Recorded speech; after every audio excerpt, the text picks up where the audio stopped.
Hey, Leonardo DiCaprio, I think you got another Oscar nomination in your hands. Yeah, Rick Dalton. Yeah.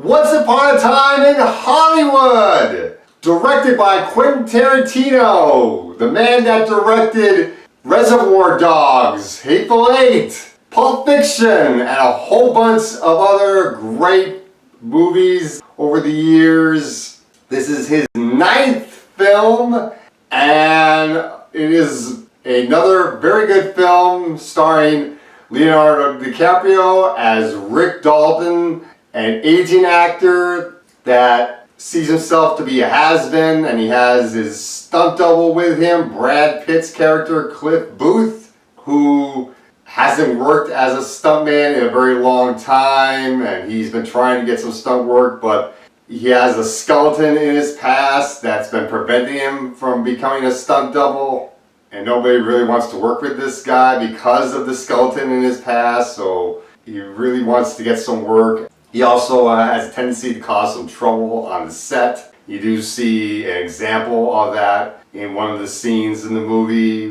between him and the Bruce Lee lookalike in the movie, which I really liked that scene in the film. I thought it was a great scene.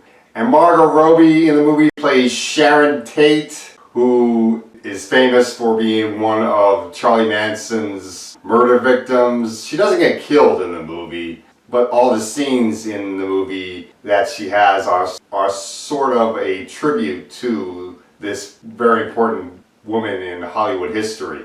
And it sort of signifies the innocence that was lost when she died. I mean, you do see a guy being Charles Manson in the movie briefly for like one scene, but he doesn't kill anybody in the film. So that's a little bit of a spoiler there. But you do see the Manson cult in the movie. You do see a bunch of women who are followers of Charles Manson and a couple of guys as well who are depicted as hippies in the movie.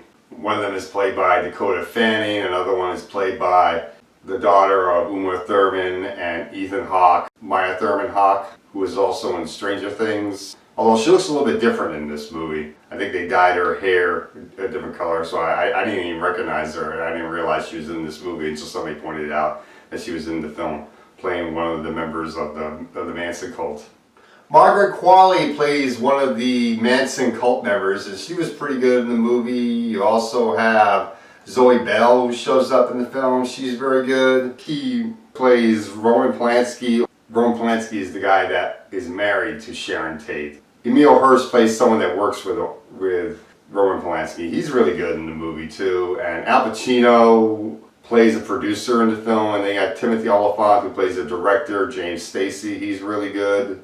This whole cast is really good. I did like Scoot McNairy and some of the other actors. So let's talk about this movie. Now, this is a really great film, and I really did like this movie. The cinematography in this movie is really good. This movie really does a great job of catching the 1960s, set in 1969 to be exact. And I really felt like I was back in the 1960s watching this movie. It was really good, and the chemistry between Brad Pitt and Leonardo DiCaprio is excellent. I could see Oscar nominations for both of them in this movie. Margot Robbie is pretty good in the movie too, although she's not given much to do, but what she does get, she does a good job with nonetheless. And she does look like Sharon Tate in the film. There's a point in the movie where she's watching a film that has Sharon Tate in it, so you could see some resemblance between Margot Robbie and Sharon Tate.